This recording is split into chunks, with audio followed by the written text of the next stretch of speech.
Assalamualaikum warahmatullahi wabarakatuh. Selamat pagi semuanya. Perkenalkan, nama saya Aman Betato, peserta PPL 2 dari Universitas PPL Ronggolari Tuban. Kali ini kita akan mempelajari ruang lingkup ekonomi.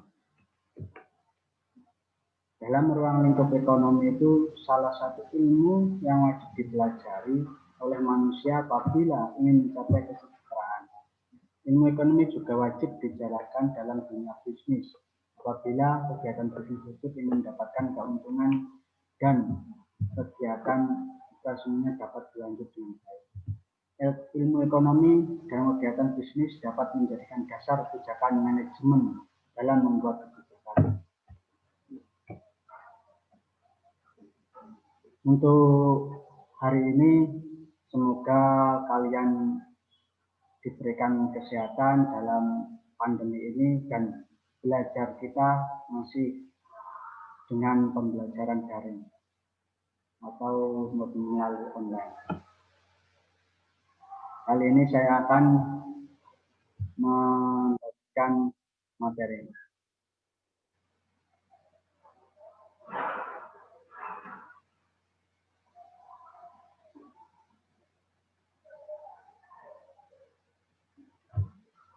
Ruang lingkup ekonomi.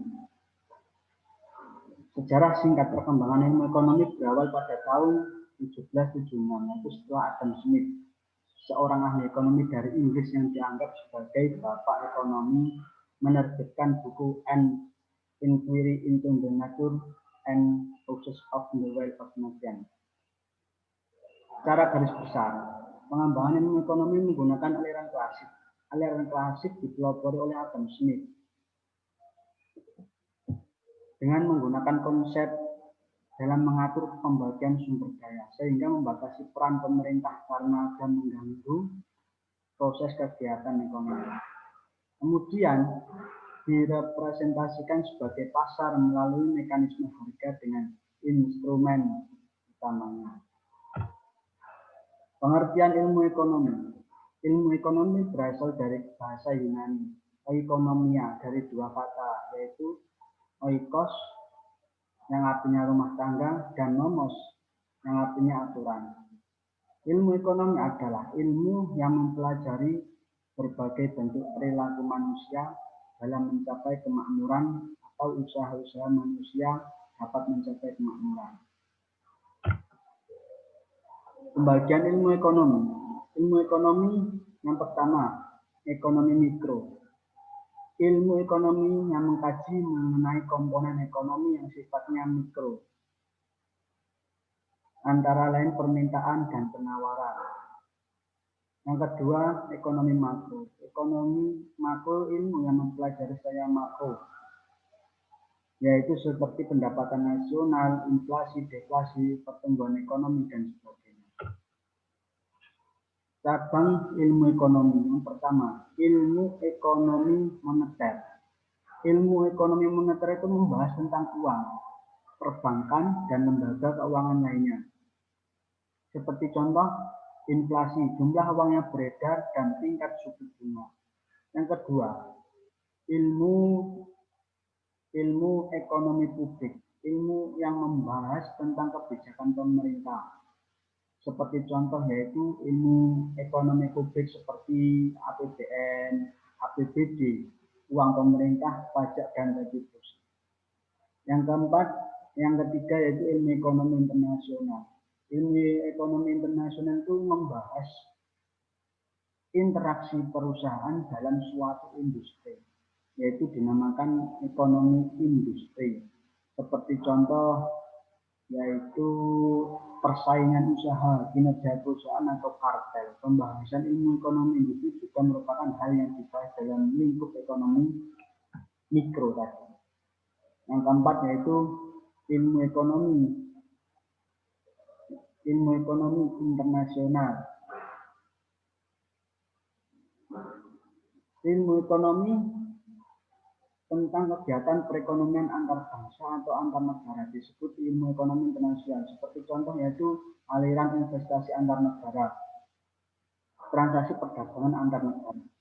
Yang selanjutnya itu ilmu ekonomi regional yang membahas tentang interaksi ekonomi antar wilayah dan proses pengembangan suatu wilayah. Seperti contoh yaitu ilmu ekonomi regional seperti pertumbuhan dan pembangunan ekonomi, serta APBN dan APBD. Itu selanjutnya ilmu ekonomi sumber daya alam. Ilmu yang membahas masalah dan alokasi sumber daya alam yang optimal disebut ilmu ekonomi sumber daya alam. Seperti contoh SDA, eksternalisasi positif dan negatif. Kemudian selanjutnya ilmu ekonomi sumber daya manusia yang disebut sebagai ilmu faktor produksi tenaga kerja, seperti contoh masalah pengangguran, upah minimum, dan tingkat pendidikan calon tenaga kerja. Untuk yang selanjutnya, ilmu ekonomi syariah.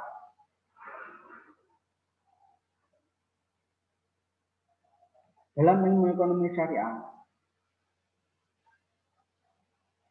yang meliputi adanya prinsip bagi hasil penghapusan riba pada perekonomian dan jasa. Masalah pokok ekonomi. Yang pertama yaitu masalah produksi.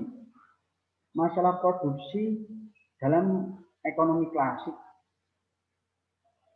menurut tokoh Adam Smith. Masalah pokok ekonomi, masalah ekonomi yang dilihat dari sudut pandang sederhana. Masalah pokok tersebut ini pada dasarnya bertujuan pada kemakmuran. Artinya kemakmuran tersebut adalah situasi di mana manusia membutuhkan semua barang atau jasa yang telah tersedia. Yang kedua yaitu masalah distribusi. Permasalahan masalah distribusi, barang dan jasa yang dibutuhkan oleh banyak tentang bagaimana memproduksinya semua itu. Kegiatan melakukan produksi guna memenuhi kebutuhan masyarakat secara umum. Kegiatan menemukan suatu dasar pemikiran mengenai hal tersebut. Yang ketiga, masalah konsumsi. Itu masalah konsumsi. Masalah yang berhubungan dengan beberapa hal, seperti apakah benda pemuas kebutuhan itu. Selain itu, permasalahan mengenai apakah benda pemuas kebutuhan yang diproduksi memang benda yang dibutuhkan, diinginkan, atau yang dibeli konsumen. Masalah pokok modern. Yang pertama, barang dan jasa apa yang diproduksi. Barang yang apa yang diproduksi itu kesalahan penentuan yang akan diproduksi bisa mengakibatkan kerugian. Ada beberapa hal yang harus diberikan sebagai berikut. Barang dan jasa apa yang sebenarnya dibutuhkan oleh masyarakat. Yang pertama, adanya sifat tidak pernah merasa puas yang dimiliki manusia. Yang ketiga, adanya keinginan untuk memudahkan pekerjaan. Yang kedua itu bagaimana cara yang dilakukan untuk memproduksi. Dan bagaimana cara dilakukan untuk memproduksi jasa. Langkah setelah produsen berhasil menentukan apa yang akan diproduksi, yaitu memiliki cara tepat untuk memproduksinya. Dalam hal ini, aspek efisiensi untuk penghematan harus dipertimbangkan oleh seorang produsen. Contohnya, dengan melakukan pemilihan cara produksi yang paling sedikit membutuhkan biaya. Yang ketiga, untuk siapa barang dan jasa diproduksi. Artinya, untuk siapa barang dan jasa diproduksi tidak terjadi kesenjangan dan kecemburuan antar pemilik faktor. Bagi siapa saja yang akan menikmati pendapatan dari kegiatan produksi tersebut. Setelah adanya kegiatan produksi yaitu upah akan diterima oleh seorang pekerja. Pemilik bahan baku akan menerima uang penjualan bahan baku tersebut. Yang C, kelangkaan dan kebutuhan. Kelangkaan dan kebutuhan. Yang pertama itu kelangkaan dan kebutuhan yang relatif tidak terbatas. Yang pertama itu kelangkaan sumber daya alam. Sumber daya alam sendiri dapat memenuhi seluruh kebutuhan manusia, tidak semuanya dimiliki oleh negara-negara.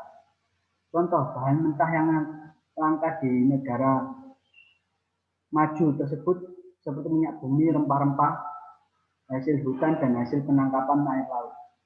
Contohnya besi, perak, nikel, emas, tembaga, dan barang keahlian lainnya. Yang kedua, kelangkaan tenaga kerja. Kelangkaan tenaga kerja untuk kepentingan pembangunan Indonesia sebenarnya sangat profesional. Jumlah penduduk 210 juta jiwa, namun tenaga kerja di negara-negara sedang berkembang adalah di satu sisi jumlahnya besar, tetapi pada sisi lain masih kurang produktif. Tenaga kerja yang ada di negara yang sedang berkembang memiliki sifat kurang terdidik dalam pendidikan, yaitu pendidikan rendah. Yang kedua, kurang terlatih. Yang ketiga, kurang berpengalaman, kurang terampil, dan kurang memiliki jiwa wiraswasta. Untuk selanjutnya, kelangkaan modal dan teknologi. Kelangkaan modal itu permasalahan sering dihadapi oleh negara yang kurang mampu. Contohnya dalam hal ini yaitu adanya kendala modal untuk melakukan pengadaan bahan mentah, pembayaran gaji, dan pembayaran lainnya yang diperlukan untuk melakukan produksi. Yang selanjutnya, kelangkaan sumber daya alam. Kelangkaan sumber daya alam, adanya sumber daya yang mampu melakukan pengombinasian antara sumber daya alam, sumber daya manusia, dan sumber daya modal. Dengan begitu, hal tersebut dapat mempengaruhi keberadaan alat pemuas kebutuhan di masyarakat luas. Kelangkaan alat pemuas kebutuhan disebabkan oleh adanya keterbatasan sumber daya yang akan digunakan. Kebutuhan dan alat pemuas kebutuhan. Kebutuhan manusia. Kebutuhan manusia itu keinginan terhadap barang atau jasa yang harus dipenuhi. Jika tidak terpenuhi akan menimbulkan hal negatif. Contoh, makan. Ketika kita tidak terpenuhi akan menimbulkan hal negatif, yaitu kelaparan. Dan dari kelaparan itu akan terjadi kriminalitas yang tinggi. Untuk jenis kebutuhan manusia, berdasarkan intensitasnya. Yang pertama, kebutuhan primer. Kebutuhan primer yang harus terpenuhi, kebutuhan yang utama harus dipenuhi, yaitu seperti makan, pakaian, minuman, perumahan, dan kesehatan. Yang kedua, kebutuhan sekunder. Kebutuhan ini muncul setelah kebutuhan primer terpenuhi. Seperti contoh, sepeda motor, komputer, dan lain-lain. Untuk yang ketiga, kebutuhan tersier. Kebutuhan ini setelah kebutuhan primer dan sekunder terpenuhi. Dan kebutuhan tersier itu kebutuhan yang berhubungan dengan barang mewah. Contohnya emas, mobil mewah, dan rumah mewah. Kebutuhan berdasarkan sifatnya, yaitu kebutuhan jasmani. Kebutuhan jasmani, kebutuhan yang berhubungan dengan jasmani seperti contoh fisik lah. Dengan seperti contoh kita harus berolahraga. Yang kedua, kebutuhan rohani. Kebutuhan rohani, kebutuhan yang berhubungan dengan jiwa, misalnya ibadah. Yang C, kebutuhan berdasarkan waktu. Kebutuhan sekarang dan kebutuhan masa depan. Untuk kebutuhan sekarang ini merupakan yang harus dipenuhi sekarang dan tidak dapat ditunda. Misalnya makan tadi. Kalau kita lapar itu tidak bisa ditunda. Untuk yang kedua, kebutuhan masa depan. Kebutuhan masa depan, kebutuhan yang bisa ditunda karena tidak mendesak, seperti contoh menabung. Yang selanjutnya, kebutuhan berdasarkan pihak yang membutuhkan. Kebutuhan perorangan. Kebutuhan perorangan merupakan kebutuhan seorang yang lain tidak sama. Seperti contoh, seorang guru ekonomi membutuhkan buku pelajaran ekonomi. Yang kedua, kebutuhan bersama. Kebutuhan berhubungan dengan fasilitas yang dimanfaatkan secara bersama. Contohnya jalan raya, jembatan, tempat ibadah, dan lain-lain. Untuk alat pemuas kebutuhan, yang pertama jenis barang. Barang secara memperoleh atau yang pertama barang bebas, Yang kedua, barang ekonomi. Untuk barang bebas itu seperti contoh udara, matahari, pasir, dan lain-lain. Untuk barang ekonomi, suatu barang untuk memperoleh diperlukan sebagai pengorbanan tertentu atau cara memperoleh tertentu. Seperti contoh, itu barang buku, kita harus dengan memperoleh buku, kita harus membeli buku tersebut. Untuk yang B, barang menurut cara pemakaian. Yang pertama, barang komplementer. Barang pemuas kebutuhan yang akan mempunyai manfaat apabila barang tersebut digunakan sama-sama dengan barang lain. Contoh, sepeda motor tidak akan dapat berjalan apabila tidak ada bahan bakarnya. Makan roti dengan selai dan sebagainya. Yang kedua, barang substitusi. Barang substitusi barang pemuas kebutuhan di mana pemakaian barang tersebut dapat menggantikan barang lain. Seperti contoh, nasi diganti dengan singkong, kopi diganti dengan teh, pulpen diganti dengan pensil, dan lain-lain. Barang menurut cara pengerjaannya. Yang pertama, barang mentah. Barang mentah, barang yang mengalami adanya proses produksi, seperti contoh batu bara, biji besi, dan sebagainya. Untuk barang setengah jadi, barang yang pengolahannya bahan mentah tetap belum menjadi produksi akhir dan masih akan diolah lagi. Seperti contoh benang, tepung, dan sebagainya.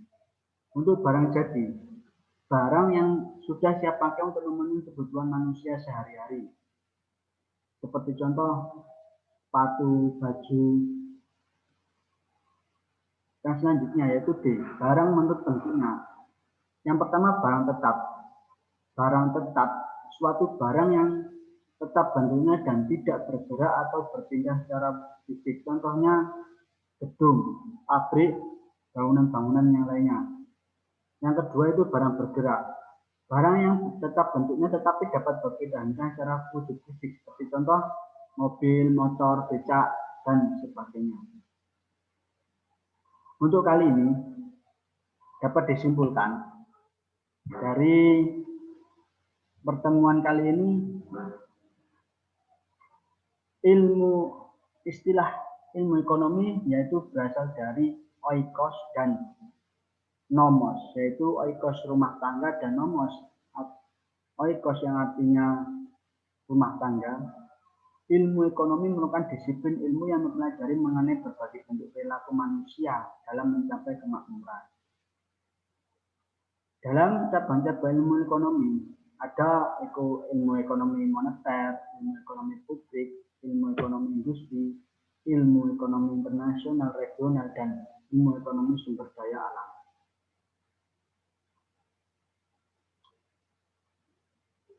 Dari sini mungkin ada yang kurang jelas, nanti bisa ditanyakan melalui grup WhatsApp.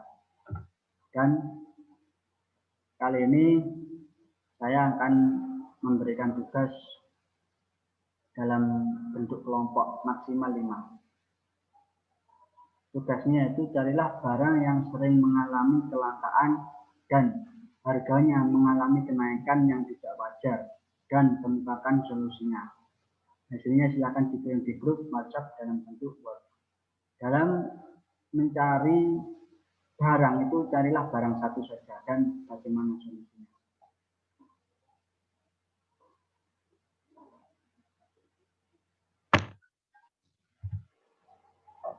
Terima kasih.